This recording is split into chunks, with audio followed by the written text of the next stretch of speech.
ರಾಜ್ಯದ 2 ಕ್ಷೇತ್ರಗಳ ಬೈಎಲೆಕ್ಷನ್ ಅಖಾಡ ರಂಗೇರಿದೆ. ಇವತ್ತು ಬಾಗಲಕೋಟೆ ಕ್ಷೇತ್ರದಲ್ಲಿ ಭರ್ಜರಿ ಪ್ರಚಾರ ನಡೀತಾ ಇದೆ. ಇವತ್ತು ಬಿಜೆಪಿ ವೀರಣ್ಣ ಚರಂತಿಮಠ ಪರ ಶ್ರೀರಾಮುಲು ಸೇರಿ ಹಲವು ನಾಯಕರು ಮತಬೇಟೆ ಮಾಡಲಿದ್ದಾರೆ. ಇನ್ನು ಕಾಂಗ್ರೆಸ್ ಅಭ್ಯರ್ಥಿ ಸ್ಥಳೀಯ ನಾಯಕರು ಮತ ಪ್ರಚಾರ ಮಾಡಲಿದ್ದಾರೆ. ಮತ್ತೊಂದೆಡೆ ಎರಡೂ ಪಕ್ಷಗಳಲ್ಲೂ ಪಕ್ಷಾಂತರ ಪರ್ವ ಜೋರಾಗಿದೆ. ದಾವಣಗೆರೆ ದಕ್ಷಿಣ ಕ್ಷೇತ್ರದ ಉಪಚುನಾವಣೆಯಲ್ಲಿ ಕಾಂಗ್ರೆಸ್ ಪಕ್ಷಕ್ಕೆ ಬಂಡಾಯದ ಬಿಸಿ ತಟ್ಟಿದೆ. ಕಾಂಗ್ರೆಸ್ ಪಕ್ಷದ ಅಭ್ಯರ್ಥಿ ಸಮರ್ಥ ಶಾಮನೂರು ವಿರುದ್ಧ ಸಾದಿಕ್ ಪೈಲ್ವಾನ್ ಬಂಡಾಯ ಅಭ್ಯರ್ಥಿಯಾಗಿ ಕಣದಲ್ಲಿ ಉಳಿದಿದ್ದಾರೆ. ನಿನ್ನೆ ನಾಮಪತ್ರ ವಾಪಸ್ ಪಡೆಯಲಿಕ್ಕೆ ಕಡೆ ದಿನವಾಗಿತ್ತು. ಆದರೆ ಸಾದಿಕ್ ನಾಮಪತ್ರ ಹಿಂಪಡೆಯದೆ ಬಂಡಾಯವಾಗಿ ಸ್ಪರ್ಧಿಸ್ತಾ ಇದ್ದಾರೆ. ಕೆಲ ಕಾಂಗ್ರೆಸ್ ನಾಯಕರು ಸಾದಿಕ್ನ ಮನವೊಲಿಕೆ ಮಾಡಲಿಕ್ಕೆ ಮುಂದಾದರೂ ಕೂಡ ಪ್ರಯೋಜನವಾಗಿದೆ, ಸ್ವತಂತ್ರವಾಗಿ ಸ್ಪರ್ಧಿಸ್ತೇನೆ ಅಂತ ಹೇಳಿದರು. ನಾನು ತಮ್ಮ ಮಾಧ್ಯಮರ ಮೂಲಕ ನಾನು ರಣರಂಗ ಬಯಲಲ್ಲಿ ಇರ್ತಾನೆ, ಚುನಾವಣೆ ಮಾಡ್ತಾನೆ. ಯಾವ ಕಾರಣಕ್ಕೆ ಸರಿಯೋದಿಲ್ಲ. ನಾನು ಸರಿದ್ರೆ ಸಮಾಜ ಸರಿದಂಗೆ. ಸಮಾಜ ನನಗೆ ಗೆಲ್ಲಿಸಲಿಲ್ಲ ಅಂತೇಳಿದರೆ ನಾನು ಸೋತರೆ ಸಮಾಜ ಸೋತಂಗೆ, ಸಮಾಜ ಸೋತಿದ್ರೆ ನಾನು ಸೋತಂಗೆ. ಯಾವ ಕಾರಣಕ್ಕೂ ನಾನು ಬಯಲಲ್ಲಿ ಇರ್ತಾನೆ, ನಾನು ಚುನಾವಣೆ ಮಾಡೇ ಮಾಡ್ತಾನೆ. ನನಗೆ ಜನ ಆಶ್ವಾಸನೆ ಕೊಟ್ಟಿದ್ದಾರಲ್ಲ, ಆ ನಿಟ್ಟಿನಲ್ಲಿ ಜನಗಳಿಗೆ ಸೇವೆ ಸಲ್ಲಿತೇನೆ ಅಂತೇಳಿ ತಮ್ಮ ಮಾಧ್ಯಮರ ಮೂಲಕ ಹೇಳಕ್ಕೆ ನಾನು ಇಷ್ಟಪಡ್ತೇನೆ. ವಿಚಾರದಿಂದ ಇವತ್ತು ನಾವು ಸಾದಿಕ್ ಭೇಟಿ ಮಾಡಕ್ಕೆ ಬಂದು ಪಕ್ಷದ ನಮ್ಮ ಮುಖಂಡರು ಕೂಡ ಅವ್ರಿಗೆ ನೋವಾಗಿದೆ. ಈಗ ಮಾತಾಡಿದ್ದೀವಿ, ಮತ್ತೆ ಮಾತಾಡ್ತೀವಿ. ಎಲ್ಲ ಮುಖಂಡರು ಪ್ರಚಾರಕ್ಕೆ ಬರ್ತೀವಿ. ನಾವು ಮುಖ್ಯಮಂತ್ರಿ ಇರ್ಬೋದು ಅಥವಾ KPC ಅಧ್ಯಕ್ಷರು ಇರ್ಬೋದು, ಎಲ್ಲ ಮುಖಂಡರು ಬಂದು ಅದ್ರ ಮುಂಚೆ ಉಪಮುಖ್ಯಮಂತ್ರಿ ಶಿವಕುಮಾರ್ ಅವರು ಬರ್ತಾರೆ, ಸಿದ್ದರಾಮಯ್ಯ ಬರ್ತಾರೆ, ಎಲ್ಲ ಬರ್ತಾರೆ. ಮತ್ತೆ ಅವ್ರನ್ನ ಕರೆಸಿ ಮಾತಾಡ್ತೀವಿ. ಈ ಸದ್ಯಕ್ಕೆ ಅವ್ರಿಗೆ ಸ್ವಲ್ಪ ನೋವಾಗಿದೆ. ಒಂದು ಸಮಾಧಾನ ಮಾಡಿ, ಸಮಯ ಇರಲಿಲ್ಲ ಕೊನೆಗೆ ಬರೋಕ್ಕೂ ನಮ್ಗೆ ಕೂಡ. ಕೊನೆಗೆ ಅವ್ರಿಗೆ ಹೇಳಿಬಿಟ್ಟು ಮುಂದಿನ ದಿನಗಳಲ್ಲಿ ಅವರಿಗೆ ಸರಿ ಮಾಡೋಂತಹ ಪ್ರಾಮಾಣಿಕ ಪ್ರಯತ್ನ ಮಾಡ್ತೀವಿ. ನಮ್ಮ ಧರ್ಮ, ನಮ್ಮ ಕರ್ತವ್ಯ ಇವತ್ತು ಭೇಟಿ ಮಾಡೋದವ್ರಿಗೆ. ಅವ್ರು ಬಂದು ಮನವಿ ಕೂಡ ಮಾಡ್ಕೊಂಡ್ವಿ. ಆದರೆ ಅವರು ಭಾವನೆಗಳಿಂದ ಒಳಗಾಗಿದ್ದಾರೆ. ಹೌದು, ನಾವು ಬರುವಾಗ ಸ್ವಲ್ಪ ಲೇಟ್ ಆಯಿತು ಬರುವಾಗ. ಅದರಿಂದ ಮತ್ತೆ ಅವ್ರು ಚರ್ಚೆ ಮಾಡ್ತೀವಿ. ನಮಗೆ ಸಂಪೂರ್ಣ ವಿಶ್ವಾಸ ಇದೆ ಅವ್ರು ಕಾಂಗ್ರೆಸ್ ಪಕ್ಷಕ್ಕೆ ಶಕ್ತಿ ಕೊಡ್ತಾರಂತ. ಅವ್ರಿಗೆ ನೋವು ಆಗಿರೋದು ಅಂತೂ ನಿಜ. ಭಾಳ ವರ್ಷಗಳಿಂದ ಅವರ ಸತತ ಪ್ರಯತ್ನಗೂ ಇದೆ, ಶಾಸಕನಾಗಬೇಕು ಅಂತ ಇದೆ. ಮತ್ತು ಅವರು ಒಳ್ಳೆ ಜನರಲ್ಲಿ ಅವರ ಅಭಿಪ್ರಾಯನೂ ಚೆನ್ನಾಗಿದೆ. ಮತ್ತು ಅವ್ರು ನಮ್ಮ ಕುಟುಂಬದ ಸದಸ್ಯರು. ಈ ಟೈಮ್ ಆಗದೇ ಇರಲಿ, ಮತ್ತೆ ಕೂತ್ಕೊಂಡು ಮಾತಾಡ್ತೀವಿ. ಸಿನ್ಸ್ ಈಗ ಟೈಮ್ ಆಗೋಗಿದೆ, ಈಗ ಈ ಬಿಸಿಯಲ್ಲಿ ಮಾತಾಡೋದು ಬೇಡ. ಸಮೀರ್ ಅಹಮದ್ ಅವರು ಮುಂದೆ ಇರ್ತಿದ್ರು, ಆದರೆ ಈ ಬಾರಿ ಇಲ್ಲಿ ಕಾಣಿಸ್ಕೊಂಡಿರಲಿಲ್ಲ. ಅವರು ಬರ್ತಾರೆ, ಎಲ್ಲ ನಾಯಕರು ಬರ್ತಾರೆ, ಜಮೀರ್ ಅವರು ಬರ್ತಾರೆ, ನಾವು ಬಂದಿದ್ದೀವಿ, ಎಲ್ಲರೂ ಬರ್ತಾರೆ. ಆ ಥರ ಏನಿಲ್ಲ, ಯಾಕಂದರೆ ಸಮಯ ಕಡಿಮೆ ಇತ್ತು. ಪಾರ್ಟಿಯಿಂದ ಒಂದ್ಸತಿ ಸಾದಿಕ್ ಅವ್ರಿಗೆ ಮಾತಾಡಿ ಅಂತ ಹೇಳಿದರು, ನಾವು ಮಾತಾಡಿದ್ದೀವಿ. ಮತ್ತೆ ಕೂತ್ಕೋತೀವಿ, ನಾಳೆ ನಾಳಿದ್ದಲ್ಲಿ ದಾವಣಗೆರೆ ದಕ್ಷಿಣ ಕ್ಷೇತ್ರದಲ್ಲಿ ಕಾಂಗ್ರೆಸ್ಗೆ ಬಂಡಾಯದ ಬಿಸಿ ತಟ್ಟಿದೆ. ಕಾಂಗ್ರೆಸ್ ಬಂಡಾಯ ಅಭ್ಯರ್ಥಿ ಸುಭಾನ್ ಸಾಬ್ ಅವರನ್ನ KPCC ಉಚ್ಚಾಟನೆ ಮಾಡಿದೆ. 6 ವರ್ಷಗಳ ಕಾಲ ಪಕ್ಷದಿಂದ ಉಚ್ಚಾಟನೆ ಮಾಡಲಾಗಿದೆ. ಇನ್ನೊಬ್ಬ ಬಂಡಾಯ ಅಭ್ಯರ್ಥಿ ಸಾದಿಕ್ ಪೈಲ್ವಾನ್ ಅವರನ್ನ ಮಾತ್ರ ಉಚ್ಚಾಟನೆ ಮಾಡಿಲ್ಲ.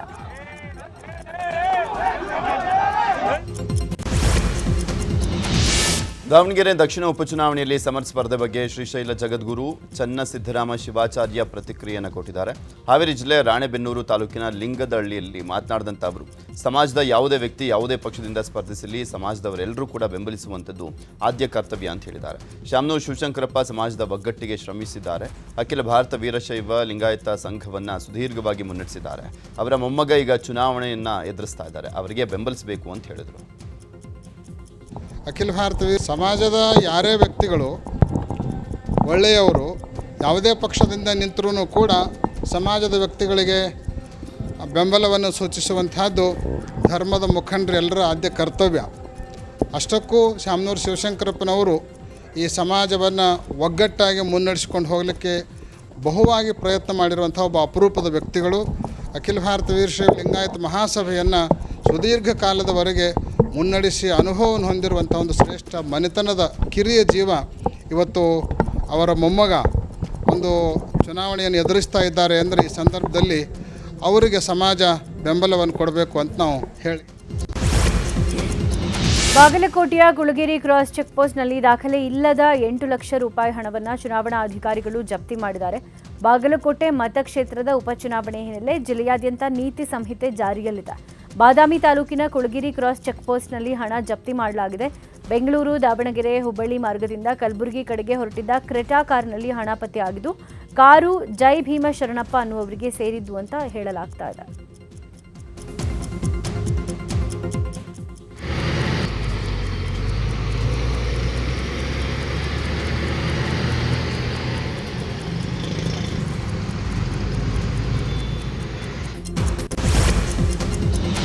ಮಧ್ಯಪ್ರಾಚ್ಯದಲ್ಲಿ ಯುದ್ಧ ಹಿನ್ನೆಲೆಯಲ್ಲಿ ಕೊಪ್ಪಳದಲ್ಲಿ ಗ್ಯಾಸ್ ಟ್ರಬಲ್ ಹೆಚ್ಚಾಗಿದೆ. ಆಹಾರ ಇಲಾಖೆ ಏಜೆನ್ಸಿ ಬಂದ್ ಆಗಿದ್ದು ಗೋಡೌನ್ನಿಂದ ನೇರವಾಗಿ ಬೇರೆಯವರಿಗೆ ಏಜೆನ್ಸಿಯವರು ಸಿಲಿಂಡರ್ ನೀಡ್ತಾ ಇದ್ದಾರೆ. ಹೀಗಾಗಿ ಗ್ರಾಹಕರಿಗೆ ಒಂದು ವಾರದಿಂದ ಅಲಿದಾಡ್ತಾ ಇದ್ರು ಕೂಡ ಸಿಲಿಂಡರ್ ಸಿಗ್ತಾ ಇಲ್ಲ ಅಂತ ಏಜೆನ್ಸಿ ವಿರುದ್ಧ ಗ್ರಾಹಕರು ಆಕ್ರೋಶವನ್ನು ವ್ಯಕ್ತಪಡಿಸಿದ್ದಾರೆ. ಫೋನು ಎತ್ತಲ್ಲ, ಒಬ್ರಿಗೆ ಎತ್ತದು ಒಬ್ರಿಗೆ ಎತ್ತಲಾರ್ದ ಇನ್ನು ಹಂಗೆ ಇದೆ ನೋಡ್ರಿ. ಎಲ್ಲ ಡೆಲಿವರಿ ಆಗೈತೆ ಅಂತ ಮೆಸೇಜ್ ಮೊಬೈಲ್ದಾಗ ಬರ್ತಾ ಇದೆ.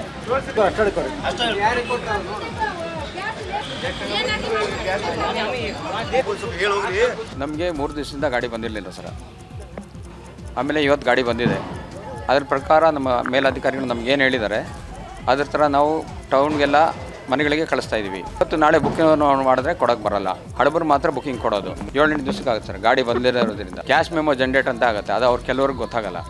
ಆಗುತ್ತೆ ಇವತ್ತೆಲ್ಲ ಆಗುತ್ತೆ. ಔಟ್ಲೆಟ್ ಚಾಲು ಮಾಡೋಕೆ ಅಲ್ಲಿ ಬಂದಾಗ ನಾವು ಇಲ್ಲಿ ಕಂಟ್ರೋಲ್ ಮಾಡಬೇಕಲ್ಲ ಸರ್. ಗಾಡಿ ಬಂದಿದೆಯಲ್ಲ ಇಲ್ಲಿ ಕಂಟ್ರೋಲ್ ಮಾಡಬೇಕು. ಫಸ್ಟ್ ಓಣಿಗಳಿಗೆ ಹಾಕಿ ಕಳಿಸ್ಬೇಕು. ಅದಕ್ಕೆ ಅದ್ರ ಪ್ರಕಾರ ಎಲ್ಲರಿಗೂ ಹಾಕಿ ಕಳಿಸಿದ್ದೀವಿ.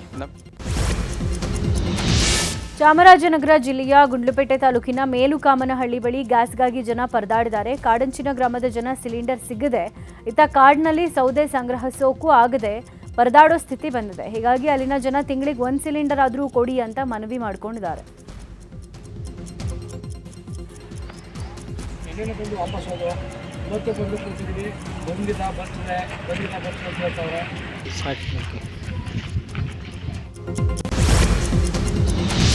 ಗ್ಯಾಸ್ ಅಭಾವ ಕುರಿತು ಸಚಿವ ಮುನಿಯಪ್ಪ ಪ್ರತಿಕ್ರಿಯೆಯನ್ನು ಕೊಟ್ಟಿದ್ದಾರೆ. ಪ್ರತಿನಿತ್ಯ 16,000 ಕಮರ್ಷಿಯಲ್ ಸಿಲಿಂಡರ್ ಕೊಡಲಾಗ್ತಾ ಇದೆ. ಹೋಟೆಲ್ಗಳಿಗೆ ಅಗತ್ಯದ 20% ಕೊಡ್ತಾ ಇದ್ದೇವೆ. ಆಸ್ಪತ್ರೆಗಳಿಗೆ 100% ಕೊಡ್ತಾ ಇದ್ದೇವೆ. ಗ್ರಾಹಕರು ಏಜೆನ್ಸಿ ಹತ್ತಿರ ಹೋಗಿ ಕ್ಯೂ ನಿಲ್ಲುವಂಥದ್ದು ಬೇಡ. ಕಷ್ಟದ ಸಮಯದಲ್ಲಿ ಗ್ಯಾಸ್ ಮಿತವಾಗಿ ಬಳಸಬೇಕು. ಅಭಾವದ ಸಂದರ್ಭದಲ್ಲಿ ಅನಗತ್ಯ ಗ್ಯಾಸ್ ಖರೀದಿ ಮಾಡಬೇಡಿ. ಹೋಟೆಲ್ಗಳಿಗೆ ಇನ್ನೂ ಹೆಚ್ಚಿನ ಪರ್ಸೆಂಟೇಜ್ ಕೊಡ್ತೇವೆ. ಮುಂದಿನ ಸೋಮವಾರ ಸಭೆ ಮಾಡಿ ನಿರ್ಧಾರವನ್ನು ಮಾಡ್ತೇವೆ ಅಂತ ಹೇಳಿದ್ದಾರೆ.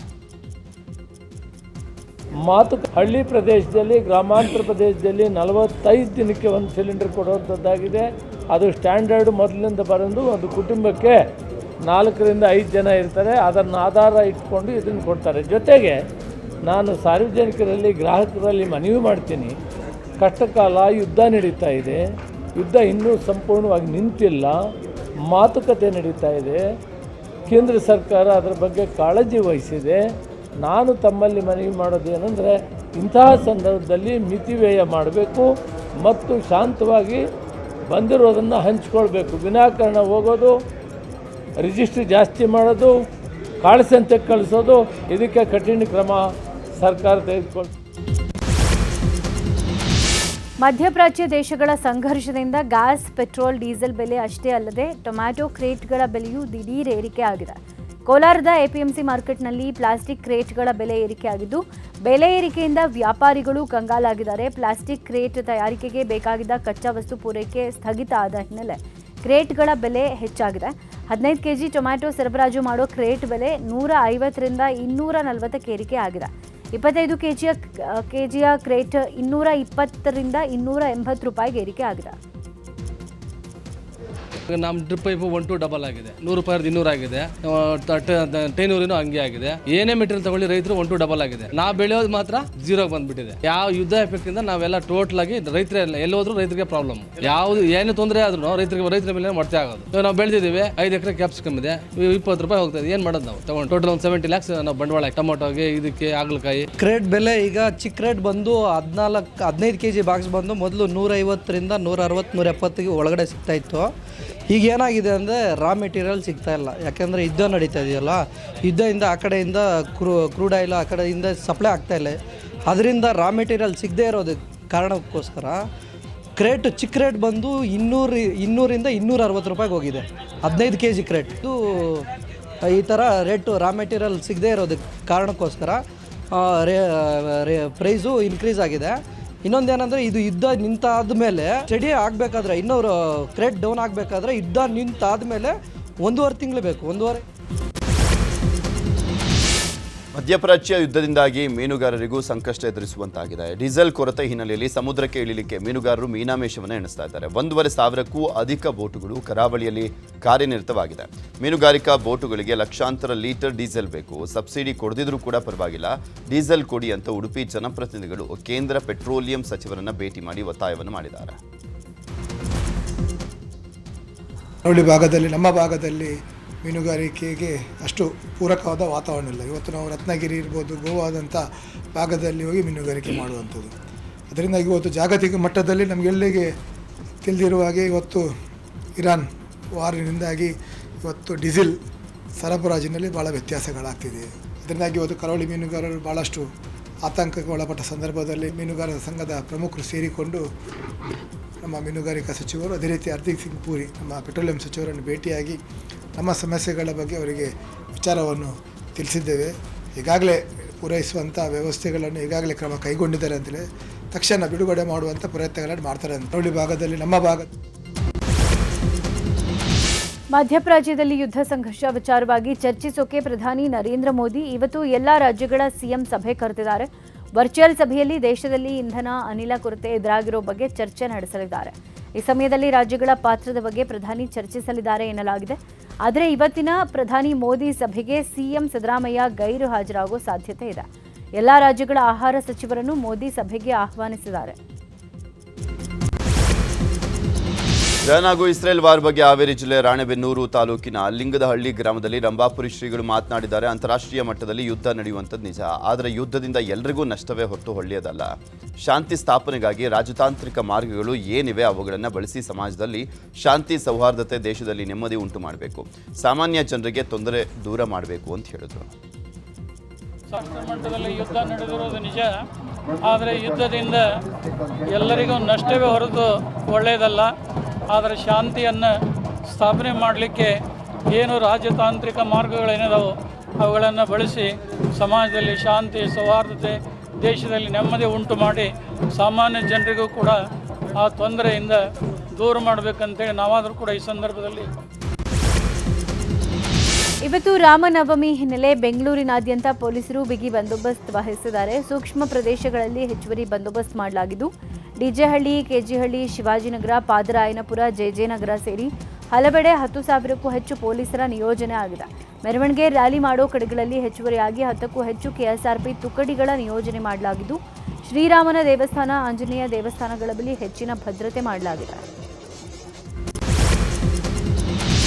ರಾಮನವಮಿ ಹಿನ್ನೆಲೆಯಲ್ಲಿ ಬೆಳಗಾವಿಯಲ್ಲಿ ಭವ್ಯ ಮೆರವಣಿಗೆ ನಡೆಯಿತು. ಚೆನ್ನಮ್ಮ ವೃತ್ತದಿಂದ ಪ್ರಮುಖ ಬೀದಿಗಳಲ್ಲಿ ಮೆರವಣಿಗೆ ನಡೆಸಲಾಗಿದ್ದು ಆಕರ್ಷಕ ಕಲಾ ತಂಡಗಳು ಭಾಗವಹಿಸಿದ್ವು. ಇನ್ನು ಗೋವಾದಿಂದ ಬಂದಿದ್ದಂಥ ಟ್ಯಾಬ್ಲೋ ಎಲ್ಲರ ಗಮನ ಸೆಳೆಯಿತು. ಮಹಿಳೆಯರು ಭಜನೆ, ಡೊಳ್ಳು ಕುಣಿತ ಸೇರಿದಂತೆ ಸಾಂಸ್ಕೃತಿಕ ಕಾರ್ಯಕ್ರಮದಲ್ಲಿ ಪಾಲ್ಗೊಂಡರು.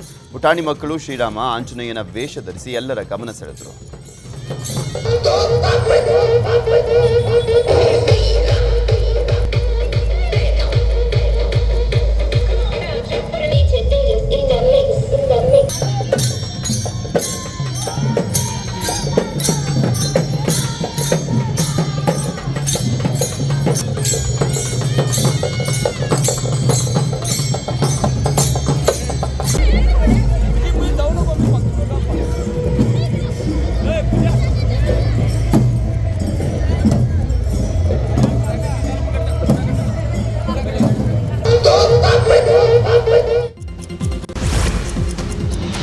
ಶ್ರೀರಾಮನವಮಿ ಹಬ್ಬದ ಅಂಗವಾಗಿ ಕೋಲಾರ ನಗರದಲ್ಲಿ ಇವತ್ತು ಶೋಭಾಯಾತ್ರೆ ಕಾರ್ಯಕ್ರಮ ಹಮ್ಮಿಕೊಳ್ಳಲಾಗಿದೆ. ಕೋಲಾರ ನಗರದ ಎಂಜಿ ರೋಡ್ನ ಗಾಂಧಿ ಸರ್ಕಲ್ನಲ್ಲಿ ಶ್ರೀರಾಮ ಸೇನೆ ಸಂಘಟನೆಯಿಂದ ಶೋಭಾಯಾತ್ರೆ ಹಮ್ಮಿಕೊಳ್ಳಲಾಗಿತ್ತು. ಕಾರ್ಯಕ್ರಮದಲ್ಲಿ ಮುಖ್ಯ ಅತಿಥಿಗಳಾಗಿ ಶಾಸಕ ಬಸವನಗೌಡ ಪಾಟೀಲ್ ಯತ್ನಾಳ್ ಭಾಗಿಯಾಗಲಿದ್ದಾರೆ. ಕಾರ್ಯಕ್ರಮದಲ್ಲಿ ಸಾವಿರಾರು ಸಂಖ್ಯೆಯಲ್ಲಿ ಭಕ್ತರು ಸೇರೋ ನಿರೀಕ್ಷೆ ಇದೆ.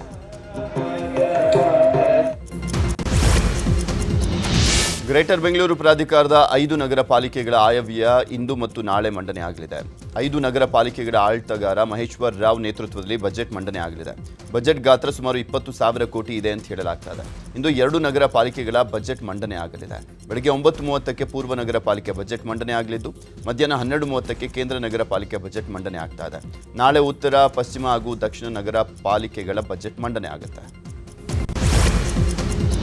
ನಿನ್ನೆ ನಡೆದ ಸಚಿವ ಸಂಪುಟ ಸಭೆಯಲ್ಲಿ ಹಲವು ನಿರ್ಧಾರಗಳನ್ನು ಮಾಡಲಾಗಿದೆ. ಕರ್ನಾಟಕ ಸರ್ಕಾರಿ ಶೈಕ್ಷಣಿಕ ಸಂಸ್ಥೆ ಭೂಮಿಗಳ ರಕ್ಷಣೆ ಮತ್ತು ಸಕ್ರಮಾತಿ ವಿಧೇಯಕ 2026ಕ್ಕೆ ಘಟನೋತ್ತರ ಅನುಮೋದನೆ ಸಿಕ್ಕಿದೆ. ಕರ್ನಾಟಕ ರಾಜ್ಯ ಸಿವಿಲ್ ಸೇವೆಗಳು ಶಿಕ್ಷಕರ ವರ್ಗಾವಣೆ ನಿಯಂತ್ರಣ ಮತ್ತು ತಿದ್ದುಪಡಿ ವಿಧೇಯಕ 2026ಕ್ಕೂ ಅನುಮೋದನೆ ಹಾಗೂ ಮೋಟಾರು ವಾಹನಗಳ ತೆರಿಗೆ ನಿರ್ಧರಣೆ ತಿದ್ದುಪಡಿ ವಿಧೇಯಕ 2026ಕ್ಕೂ ಘಟನೋತ್ತರ ಅನುಮೋದನೆ ಸಿಕ್ಕಿದೆ.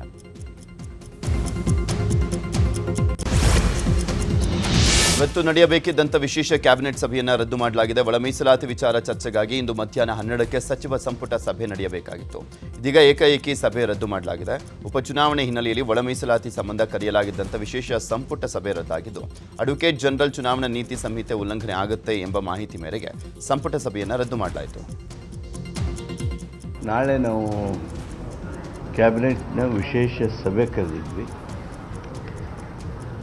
ಈ ಕೋಡ್ ಆಫ್ ಕಾಂಡಕ್ಟ್ ಇರೋದರಿಂದ 9ನೇ ತಾರೀಕಿನವರೆಗೆ ಆ ವಿಶೇಷ ಸಭೆಯನ್ನು ಏನು ಕರೆದಿದ್ವಿ ಅದನ್ನ ಮುಂದೂಡಿದ್ದೇವೆ. ಒಳ ಮೀಸಲಾತಿ ಜಾರಿ ವಿಚಾರವಾಗಿ ಕ್ಯಾಬಿನೆಟ್ ಸಭೆಗೂ ಮುನ್ನ ಸಿಎಂ ಸಿದ್ದರಾಮಯ್ಯ ಗರಂ ಆಗಿದ್ದಾರೆ. ಒಳ ಮೀಸಲಾತಿ ಜಾರಿ ವಿಚಾರದಲ್ಲಿ ಸಿಎಂಗೆ ಮನವಿ ಸಲ್ಲಿಸೋಕೆ ಬಂದಿದ್ದ ಅಲೆಮಾರಿ ಸಮುದಾಯದ ನಾಯಕರ ಬಳಿ ಗರಂ ಆದರು. ಒಳ ಮೀಸಲಾತಿ ಹರಿಕಾರರು ನೀವೇ ಹೀಗೆ ಮಾಡಿದ್ರೆ ಹೇಗೆ ಅಂತ ನಾಯಕರು ಕೇಳಿದ್ದಾರೆ. ನಾಯಕರ ಮಾತಿಗೆ ಸಿಎಂ ಸಿಟ್ಟಾಗಿದ್ದು, ನೀವೇ ಗೊಂದಲ ಸೃಷ್ಟಿಸಿ ನನ್ನ ಹೆಸರು ಹಾಳು ಮಾಡ್ತೀರಾ ಅಂತ ಗರಂ ಆದರು.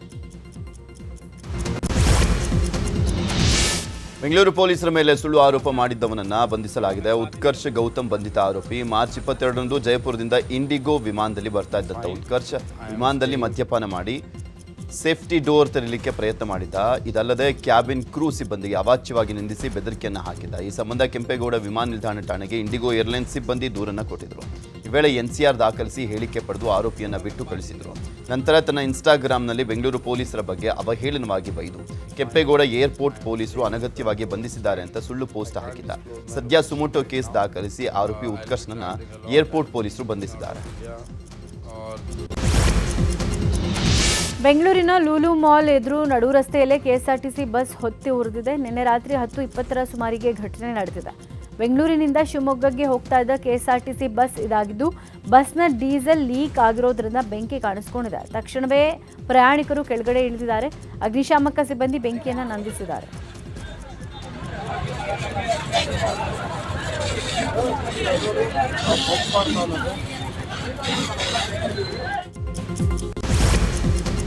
ಚಾಮರಾಜನಗರ ಜಿಲ್ಲೆ ಬಿಳಿಗಿರಿ ರಂಗನ ಬೆಟ್ಟ ಹುಲಿ ಸಂರಕ್ಷಿತ ಅರಣ್ಯ ಪ್ರದೇಶದಲ್ಲಿ ಬೆಂಕಿ ಕಾಣಿಸಿಕೊಂಡಿದೆ. ಬೈಲೂರು ಹಾಗೂ ಕೊಳ್ಳೇಗಾಲ ವನ್ಯಜೀವಿ ವಲಯದ 10ಕ್ಕೂ ಹೆಚ್ಚು ಕಡೆ ಬೆಂಕಿ ಕಾಣಿಸಿಕೊಂಡಿದ್ದು, 200 ಎಕರೆಗೂ ಅಧಿಕ ಅರಣ್ಯ ಪ್ರದೇಶ ಬೆಂಕಿಗಾಹುತಿಯಾಗಿದೆ. ಅರಣ್ಯ ಪ್ರದೇಶಕ್ಕೆ ಕಿಡಿಗೇಡಿಗಳು ಬೆಂಕಿ ಇಟ್ಟಿರುವಂತೆ ಶಂಕೆ ವ್ಯಕ್ತವಾಗಿದೆ. ಚಿಕ್ಕಮಗಳೂರು ನಗರದ ಹೊರವಲಯದ ಚುರ್ಚೆಗುಡ್ಡ ಅರಣ್ಯ ಪ್ರದೇಶಕ್ಕೆ ಬೆಂಕಿ ಬಿದ್ದಿದೆ. ಹೊಸ ಕೋಟ್ ಸಂಕೀರ್ಣದ ಹಿಂಭಾಗದ ಅರಣ್ಯ ಪ್ರದೇಶದಲ್ಲಿ ಬೆಂಕಿ ಕಾಣಿಸಿಕೊಂಡಿದ್ದು, ಅಪಾರ ಪ್ರಮಾಣದ ಅರಣ್ಯ ಸಂಪತ್ತು ಸುಟ್ಟು ಭಸ್ಮವಾಗಿದೆ. ಕಿಡಿಗೇಡಿಗಳು ಬೆಂಕಿ ಹಾಕಿರುವಂತಹ ಶಂಕೆ ವ್ಯಕ್ತವಾಗಿದೆ. ಗಾಳಿಯ ವೇಗಕ್ಕೆ ಬೆಂಕಿ ಮತ್ತಷ್ಟು ವ್ಯಾಪಿಸಿದ್ದು, ಬೆಂಕಿ ನಂದಿಸಲಿಕ್ಕೆ ಅಗ್ನಿಶಾಮಕ ಸಿಬ್ಬಂದಿ ಹರಸಾಹಸ ಪಟ್ಟರು. ಬೆಂಗಳೂರು ದಕ್ಷಿಣ ಜಿಲ್ಲೆಯ ಪ್ರಮುಖ ಅರಣ್ಯ ಪ್ರದೇಶ ನರಿಕಲ್ ಗುಡ್ಡ ಬಿರು ಬಿಸಿಲಿಗೆ ಕಂಗಾಲಾಗಿದೆ. ಕಾಡಿನಲ್ಲಿ ಮರಗಿಡಗಳು ಸಂಪೂರ್ಣ ಒಣಗ್ತಾ ಇವೆ. ಪ್ರಾಣಿ ಪಕ್ಷಿಗಳಿಗೂ ಸಮಸ್ಯೆ ಎದುರಾಗಿದೆ. ರಾಮನಗರ ಚನ್ನಪಟ್ಟಣಕ್ಕೆ ಹೊಂದಿಕೊಂಡಂತಿರುವ ಈ ಅರಣ್ಯದಲ್ಲಿ ಜಿಂಕೆಗಳು ಹೆಚ್ಚಾಗಿವೆ. ಬಿಸಿಲಿನ ತಾಪಕ್ಕೆ ಸಂಕಷ್ಟಕ್ಕೆ ಸಿಲುಕಿವೆ. ಬೆಳಗಾವಿ ಜಿಲ್ಲೆಯ ಚಿಕ್ಕೋಡಿಯ ಅಥಣಿಯಲ್ಲಿ ರಾತ್ರಿ ಸತತ 1 ಗಂಟೆ ಸಿಡಿಲು ಗುಡುಗು ಸಹಿತ ಭಾರಿ ಮಳೆಯಾಗಿದೆ. ಪಟ್ಟಣದ ರೇಣುಕಾ ದೇವಿ ದೇವಸ್ಥಾನದ ಬಳಿ ಸಿಡಿಲಿನ ಹೊಡೆತಕ್ಕೆ 2 ತೆಂಗಿನ ಮರಕ್ಕೆ ಬೆಂಕಿ ಹೊತ್ಕೊಂಡಿದೆ. 2 ತೆಂಗಿನ ಮರ ಸಿಡಿಲು ಬಡಿದು ಸುಟ್ಟು ಕರಕಲಾಗಿದೆ.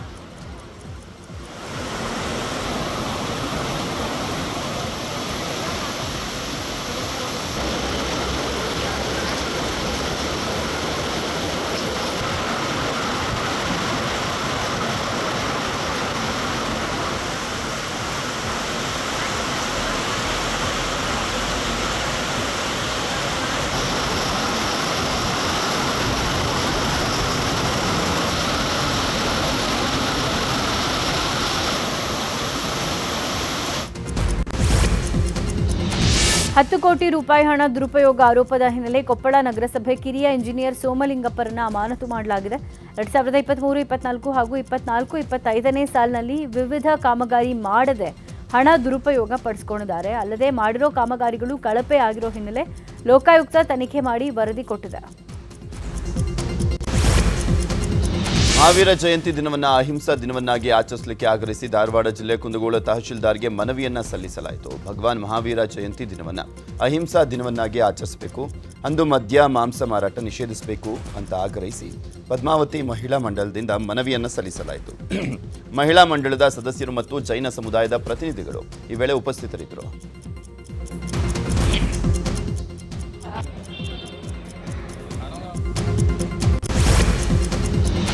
ಧರ್ಮಸ್ಥಳದ ನೇತ್ರಾವತಿ ನದಿ ಕಿನಾರೆಯ ಕುಟ್ಟೇಲುವಿನಲ್ಲಿ ನಾಳೆ ಕಂಬಳೋತ್ಸವ ನಡೆಯಲಿದೆ. ಉಪ್ಪಿನಂಗಡಿಯ ಶ್ರೀ ಸಹಸ್ರಲಿಂಗೇಶ್ವರ ಮಹಾಕಾಳಿ ದೇವಸ್ಥಾನದಿಂದ ಮೆರವಣಿಗೆ ನಡೆಯಲಿದೆ.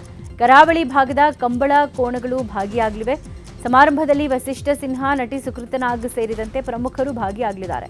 ಮಾರ್ಚ್ 29ನೇ ತಾರೀಕು ಸಮಾರೋಪ ಸಮಾರಂಭ ಇರಲಿದ್ದು ವಿಜೇತರಿಗೆ ಬಹುಮಾನ ವಿತರಣೆ ಮಾಡಲಿದ್ದಾರೆ.